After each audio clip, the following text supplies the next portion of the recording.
बिहार में एक बवाल ऐसा भी हो रहा है जो आग का रूप ले सकता है, क्योंकि अभी चिंगारी भड़की है, लेकिन ऐसे ही ये मामला तूल पकड़ता गया तो आग का रूप जरूर लेगा।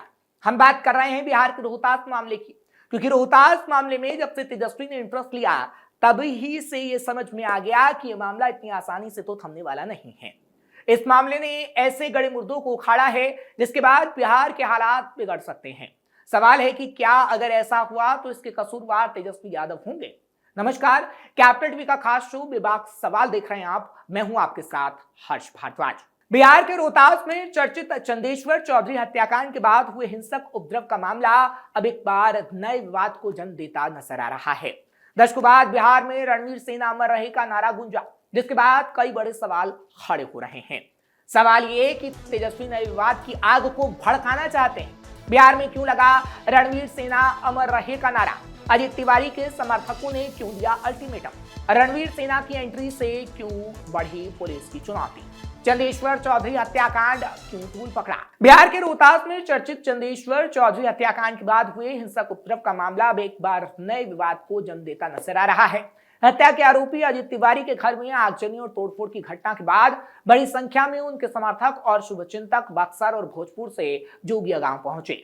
जोगिया पहुंचने के बाद लोगों ने घटनास्थल का जायजा लिया और उस मकान को देखा जिसे हत्या के बाद हुए उपद्रव के दौरान ग्रामीणों ने कथित तौर पर आग के हवाले कर दिया था। घटना 4 ट्रैक्टर, 1 हार्वेस्टर कार, बाइक को फूंक देने के बाद घटी। वहीं घर में महिलाओं के साथ भी छेड़छाड़ की तस्वीर सामने आई और उनके साथ दुर्व्यवहार किया गया, ऐसा कहना है इन लोगों का जो घर के अंदर जायजा लेने गए थे। दशकों बाद क्यों गूंजे विवादित नारे? इस पूरे मामले के बीच कुछ युवाओं की ओर से रणवीर सेना अमर रहे और ब्रह्मेश्वर मुखिया अमर रहे के नारे लगाए गए। दशकों बाद सार्वजनिक रूप से इस तरह के नारे गूंजने से इलाके में राजनीतिक और सामाजिक चर्चा तेज हो गई। 5 अगस्त को दिनारा थाना क्षेत्र के जोगिया गांव में मजदूर चंदेश्वर चौधरी की हत्या कर दी गई थी। मुख्य आरोपी की गिरफ्तारी के बाद तनाव। हत्या का आरोप गांव के अजीत तिवारी पर लगा था। घटना के बाद लाश लेकर आरोपी के फरार होने के बाद ये घटना और भी तूल पकड़ने लगी थी, लेकिन पुलिस ने कार्रवाई के दौरान आरोपी को गाजीपुर से गिरफ्तार कर लिया था और दूसरे दिन लाश को नहर से बरामद भी कर लिया था। वहीं तनाव को लेकर इलाके में भारी पुलिस बल की तैनाती भी कर दी गई है। अब इसी घटना के बाद अजीत तिवारी के समर्थक बड़ी संख्या में जोगिया पहुंचे हैं। बताया गया है कि भोजपुर और बक्सर जिले से काफी संख्या में लोग यहां आकर अजीत तिवारी के घर की स्थिति देख रहे हैं, आगजनी और तोड़फोड़ से हुए नुकसान का जायजा ले रहे हैं। इस दौरान युवाओं के समूह ने रणवीर सेना अमर रहे और ब्रह्मेश्वर मुखिया अमर रहे के नारे तक लगाए हैं। नारेबाजी का वीडियो भी सामने आने के बाद इलाके में सनसनी मच गई है। बता दें कि रणवीर सेना बिहार में लंबे समय तक सक्रिय रहा एक प्रतिबंधित संगठन था। जातीय हिंसा से जुड़े कई चर्चित मामलों में इसका कनेक्शन रहा है। ऐसे में जोगिया में समर्थन में उसके नारे लगना चिंता का विषय है। इसको लेकर स्थानीय स्तर पर अब नई बहस शुरू हो गई है। भोजपुर से पहुंचे समाजसेवी मोनू सिंह ने जोगिया की घटना को दुर्भाग्यपूर्ण बताते हुए कहा है कि जिस तरह से पुलिस की मौजूदगी में उपद्रवियों ने कथित तौर पर घर में लूटपाट की, वाहनों को आग लगाया, मकान को तहस नहस किया, इसका अंजाम कहीं ना कहीं भुगतना होगा।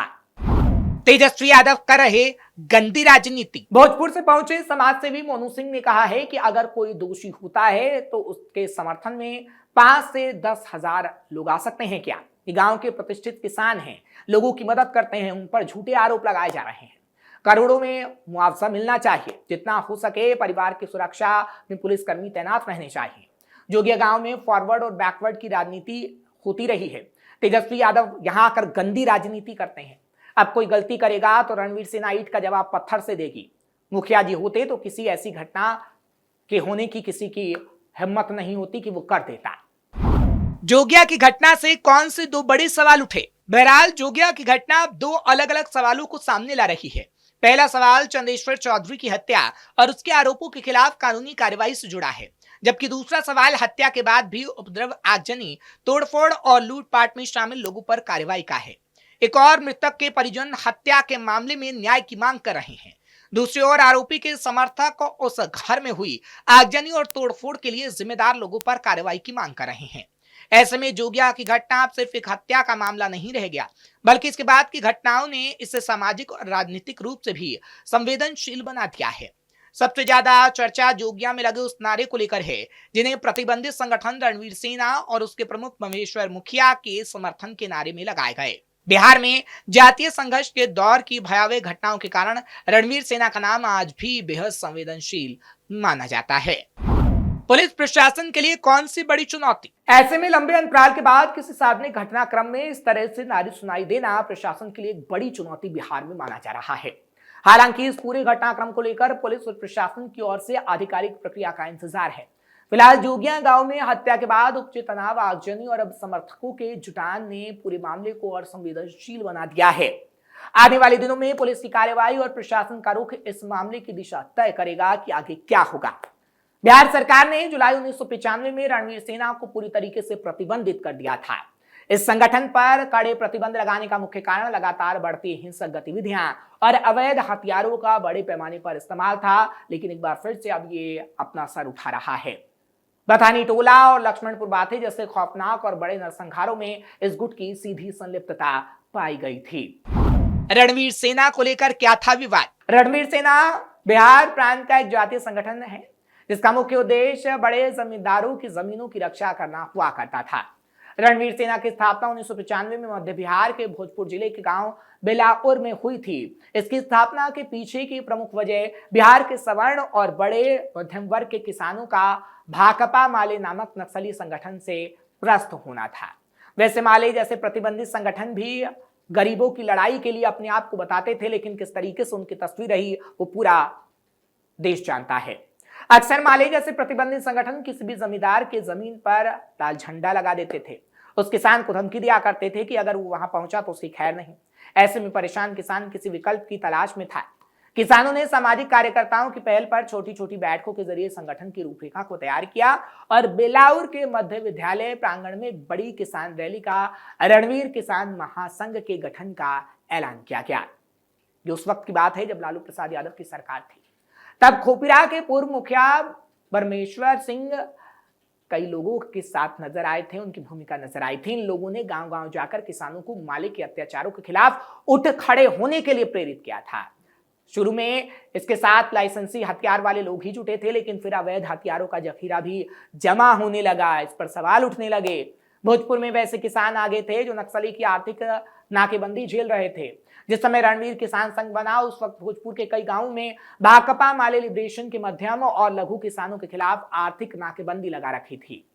करीब 5000 एकड़ जमीन पड़ी हुई थी जिसको लेकर विवाद भी हुआ था। खेतीबाड़ी पर भी रोक लगी थी। मजदूरों को खेतों में काम करने से जबरन रोका जाता था। ऐसी स्थिति लालू यादव की सरकार में थी और ऐसी सेना का उदय हुआ था। संगठन बनने के बाद हुआ था नरसंहार। कई गांवों में फसलें जलाई जा रही थी और किसानों को शादी ब्याह जैसे समारोह आयोजित करने में दिक्कतें आ रही थी। इन परिस्थितियों ने किसानों को एकजुट होकर प्रतिकार करने के लिए माहौल को तैयार किया और रणवीर सेना ने इसकी जिम्मेदारी ले ली। भोजपुर में संगठन बनने के बाद पहला नरसंहार हुआ सरथुआ गांव में, जहां एक साथ 5 मुसर जाति के लोगों की हत्या कर दी गई थी। बाद में तो नरसंहारों का सिलसिला यूं ही चल पड़ा। बिहार सरकार ने सवर्णों की सेना को तत्काल प्रतिबंधित कर दिया, लेकिन हिंसक गतिविधियां लगातार जारी रहीं। प्रतिबंध के बाद रणवीर संग्राम समिति के नाम से इसका हथियारबंद दस्ता भी बिहार के अलग अलग जगहों पर विचरण करने लगा। दरअसल भाकपा माले ही संगठन को रणवीर सेना का नाम दे रहा था और इसे सवर्ण सामंतों की बर्बर सेना भी वही कह रहा था। एक तरफ भाकपा माले का दस्ता खून बहाता रहा तो प्रतिशोध में रणवीर सेना के हत्यारे खून की होली खेलते रहे। करीब 5 साल तक चली हिंसा प्रति हिंसा की लड़ाई के बाद धीरे धीरे शांति लौटी, लेकिन इस बीच मध्य बिहार के जहानाबाद, अरवल, गया, औरंगाबाद, रोहतास, बक्सर और कैमूर जिलों में रणवीर सेना का प्रभाव बढ़ने लगा। अगर माले की बात करें तो वो खुद को गरीबों का हितैषी बताता था, लेकिन ऐसा नहीं था।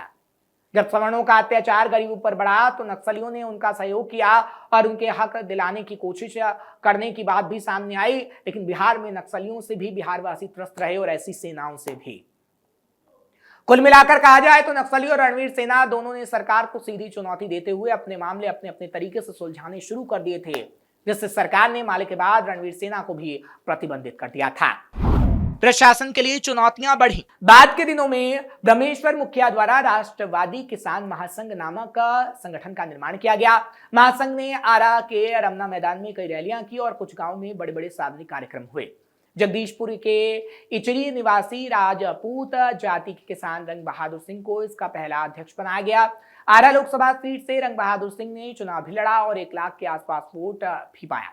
रणवीर सेना के संस्थापक सुप्रीमो ब्रह्मेश्वर सिंह मुखिया पटना में नाटकीय तरीके से पकड़े गए थे। जेल में रहते हुए उन्होंने भी लोकसभा का चुनाव लड़ा था और 1.5 लाख वोट लाए थे। ताकत का एहसास लालू सरकार को कराया था। आज की तारीख में रणवीर सेना की गतिविधियां बंद हैं, लेकिन मुखिया की हत्या के बाद रणवीर सेना का खेल धीरे धीरे बढ़ने लगा, जो प्रशासन के लिए सबसे बड़ी चुनौती पैदा कर रहा है। अब आगे आने वाले समय में देखने वाली बात होगी कि क्या इस पर आगे आने वाले समय में कार्रवाई होगी, प्रशासन के लिए चुनौती बनेगा, या फिर रणवीर सेना एक बार फिर से ताकतवर होती हुई नजर आएगी और इस खेल के पीछे तेजस्वी का हाथ होगा। आपको ये खबर कैसी लगी कमेंट सेक्शन में जरूर बताएं। खबर को लाइक शेयर करें, कैपिटल टीवी को सब्सक्राइब करना मत भूलिएगा।